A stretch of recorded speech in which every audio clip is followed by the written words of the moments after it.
Assalamualaikum warahmatullahi wabarakatuh. Ikhwatul iman, ikhwatul Islam. Hidup memang penuh dengan dinamika.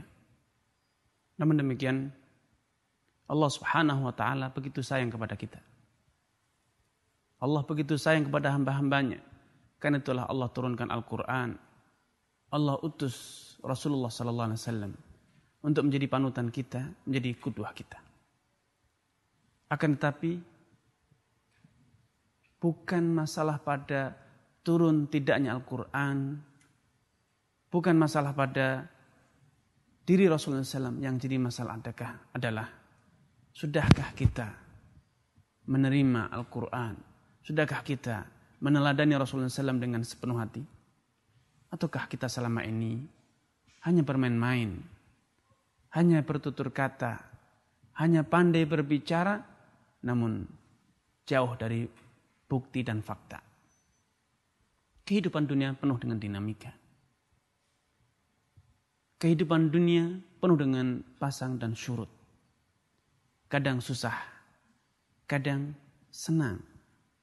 Ada duka, ada derita, ada kaya, ada miskin. Semua itu adalah kehendak ilahi. Allah Subhanahu wa taala berfirman, wa nabluukum bisyarri wal khairi fitnah wa ilaina turja'un. Kami pasti menguji kalian. Kami uji kalian dengan bisyarri wal khair. Kami timpakan bencana, malapetaka, kesusahan, sakit, kemiskinan dan lain sebagainya. Dan juga kami timpakan kepada kalian al khair, kekayaan, kemudahan, kedudukan dan kejayaan. Namun bukan itu yang jadi tujuan hidup. Bisa kaya, bisa jaya, bisa mudah, tidak. Tetapi apa? Terletak pada kesadaran kita bahwa kita akan kembali kepada Allah. Wa ilaihi turja'un. Kepadanya lah kalian akan kembali. Ada satu kisah yang menggambarkan bagaimana kehidupan orang-orang yang beriman. Orang-orang yang benar-benar iman telah tertanam dalam dirinya. Ketulusan, keikhlasan telah tertanam dalam dirinya. Dikisahkan, seorang laki-laki dari A'rab datang kepada Rasulullah SAW dan dia mengikrarkan syahadat, masuk Islam. Tidak selang berapa lama, Rasulullah SAW beserta para sahabatnya berjihad di jalan Allah, berperang melawan orang-orang kafir. Dan lelaki tersebut yang baru saja masuk Islam, walaupun dia baru masuk Islam, namun di dalam dirinya telah tertanam, telah berkobar keimanan yang tangguh kepada Allah. Dia terpanggil turut serta berjihad di jalan Allah, mengangkat senjata, berperang di jalan Allah Subhanahu wa taala. Ketika peperangan telah selesai dan Allah Subhanahu wa taala berikan kemenangan kepada kaum muslimin, kepada Rasulullah SAW, maka Rasulullah SAW segera membagikan rampasan perang. Kala itu, lelaki yang baru saja masuk Islam ini tidak menghadiri acara pembagian rampasan perang karena dia sedang menggembalakan unta. Sehingga Rasulullah SAW menyisihkan bagiannya. Tatkala lelaki tersebut telah mendapatkan bagiannya, ia merasa heran. Segera ia datang kepada Rasulullah SAW dan bertanya, "Ya Rasulullah, mahad? Ya Rasulullah, apakah ini? Untuk apa harta ini? Mengapa saya diberi harta ini?" Rasulullah SAW menjelaskan bahwa itu adalah rampasan perang, itu adalah bagianmu. Namun sungguh mengejutkan. Lelaki tersebut berkata, "Ya Rasulullah, ma'ala hadha ittaba'tuka." Bukan karena harta aku mengikutimu. Bukan karena ingin mendapatkan bagian rampasan perang, aku masuk Islam dan mengikuti jalanmu berada di medan perang ini. Walakin ala an urmaha huna, katanya. Aku masuk Islam, aku mengikutimu dalam peperangan ini karena aku punya cita-cita. Yaitu agar aku terkena anak panah di leherku ini dan kemudian tembus ke tengkuk bagian belakangku. Aku ingin mati syahid, bukan karena harta. Mendengar jawaban A'rabi ini, Rasulullah SAW cukup terkejut. Kemudian beliau berkata, "In tasduq yasduqallah. Kalau engkau jujur, engkau bersungguh-sungguh dalam ucapanmu, engkau serius, itu adalah ucapan yang tulus dari hatimu, Allah pasti akan kabulkan. Allah pasti akan wujudkan dan Allah pasti akan buktikan seperti apa yang engkau cita-citakan. Maka tidak serang berapa lama lagi peperangan kembali berkecamuk. Dan setelah peperangan usai,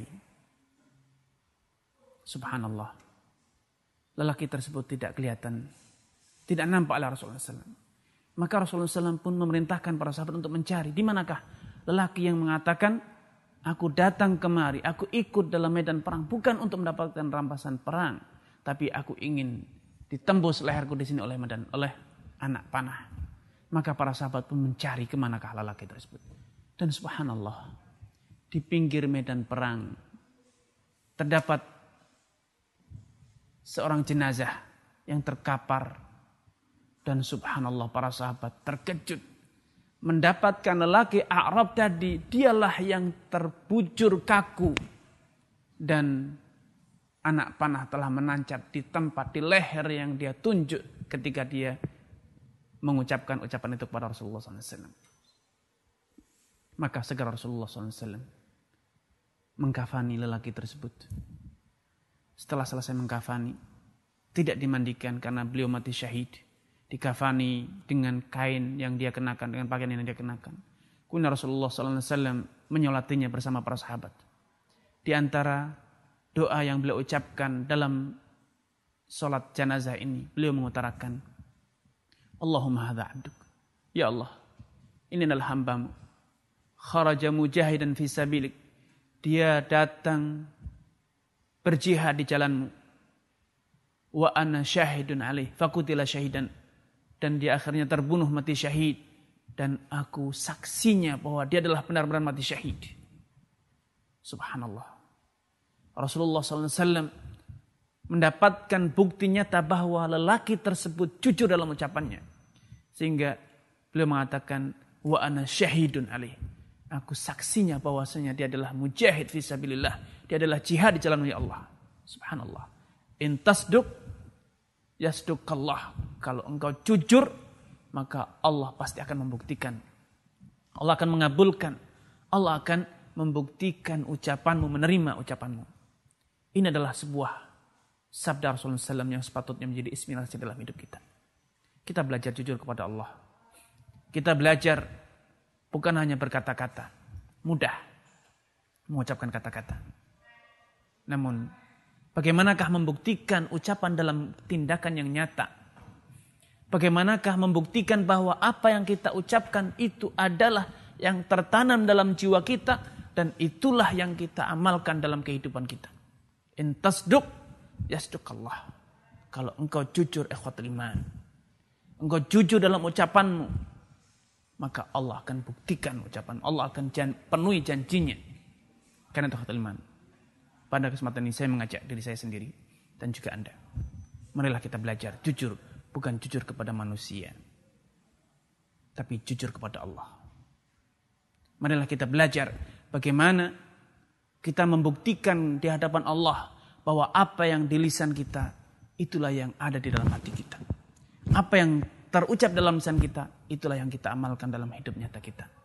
In tasduq yasduqallah. Kalau engkau jujur, Allah pasti membuktikan. Allah pasti akan mengabulkan apa yang engkau ucapkan, menuruti apa yang engkau inginkan. Wassalamualaikum warahmatullahi wabarakatuh.